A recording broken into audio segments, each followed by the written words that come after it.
And welcome to DCCodingGames.com. Today we are going to be conquering Medieval Dynasty and the ultimate guide to skills. Now before we get there, if you could like and subscribe, that would be fantastic. This really helps out my channel, people. And also, don't forget to check out my website at DCCodingGames.com where you can get the Game Pass and play this game. Also, there's a new update coming out, I believe in December for Steam and in January for the Xbox and Game Pass. So please stay tuned for more updates on this. I believe there'll be co-op on this as well actually, which is really interesting. Anyway, let's get into it. There are three categories you should know about.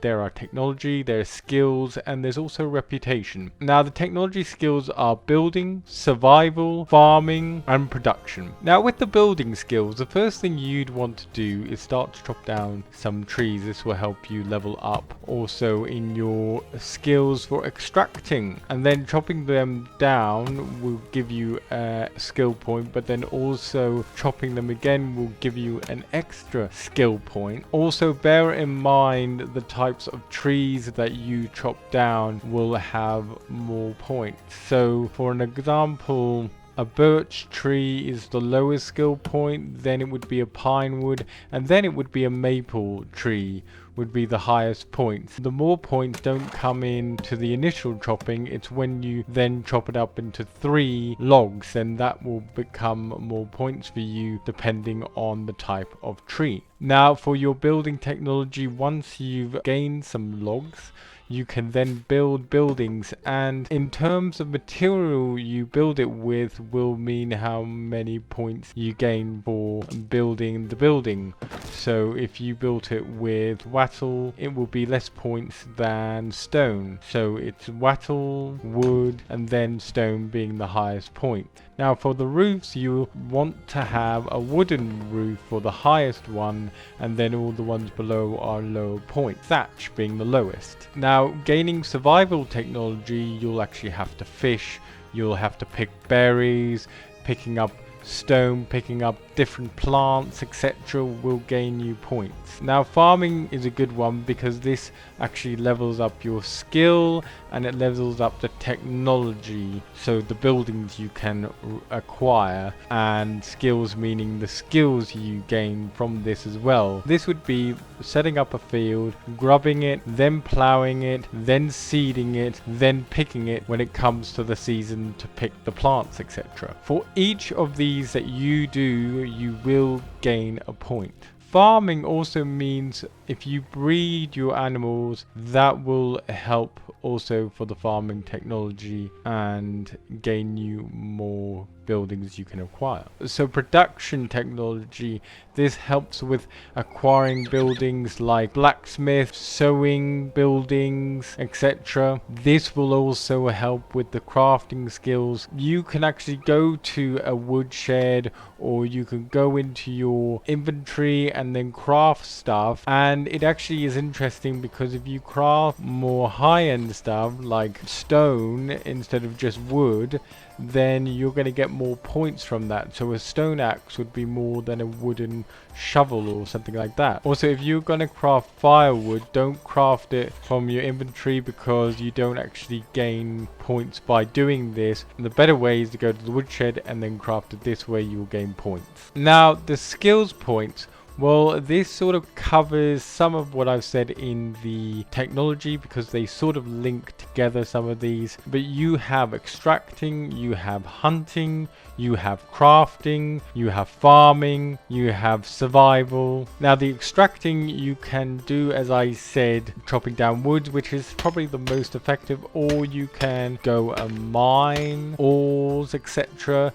That helps in a mine area, and you can find the mines in these locations on the map here. Beware that there will be bears around to compete with. And this gets onto the other point of hunting. Well, you just have to hunt animals to get this skill, and also skin them. That gives you an extra point. Traps gets you points, but you just get it once you've trapped it, and then you just pick it up. Now, in terms of what animal you hunt, will gain you more skill points. So in terms of like a fox, for example, and a bear will gain you 50 more points than a fox does. And also skinning them will gain you more points because you're also acquiring more meat, etc. Always be wary of what you are actually hunting. You might surprise yourself and get more points out of it, depending what animal it is. Now, diplomacy you can gain by talking to people, and you'll see in the left hand corner it'll actually increase by points if you are successful talking to the person in different villages. But also you might find yourself you're not very successful and it might become a minus. Now don't worry, this doesn't affect your point skills. You can also gain it by doing quests. This is a very good thing. Doing quests not only helps your diplomacy skill, but also your reputation.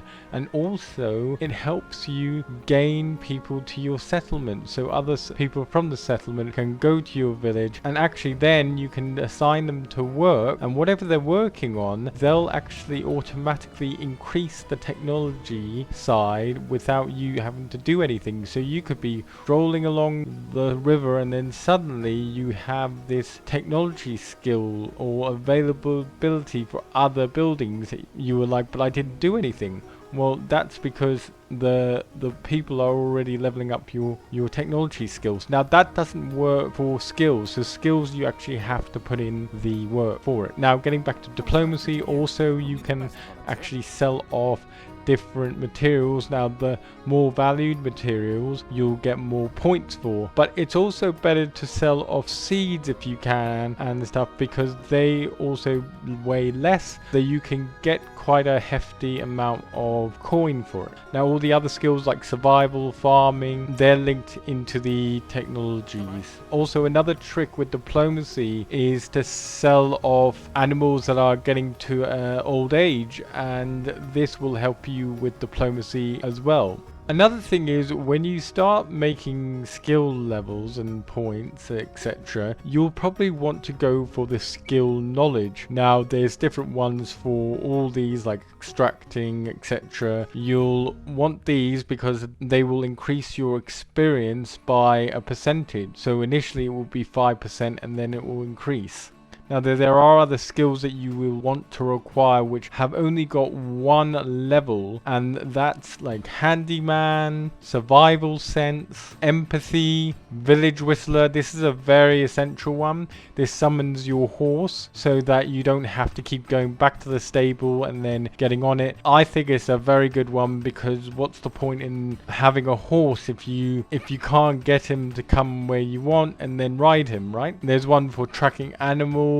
Master of Destruction means that you can destroy a building and then gain some of the resources back without losing everything, so you're not in a risk of, okay, oh, I didn't want it there, I'll have to destroy it, now I don't have anything back. So these different one skill point levels will be very good, because they are things that actually are gives you a bit of an edge in the game or an advantage. Another thing I would do is try to acquire the potion of possibilities. Now getting a herbal heart area will help you to acquire potions of possibilities, because at the later stage of the game you'll get a lot of skills, and then you would probably want to drink this, because then this will actually reset your skills, and then what you can do is you can take away things that you don't need anymore. So it might be that actually the skill knowledge is something you don't need anymore because you've maxed out your skill levels, and the max skill level you can have is 10.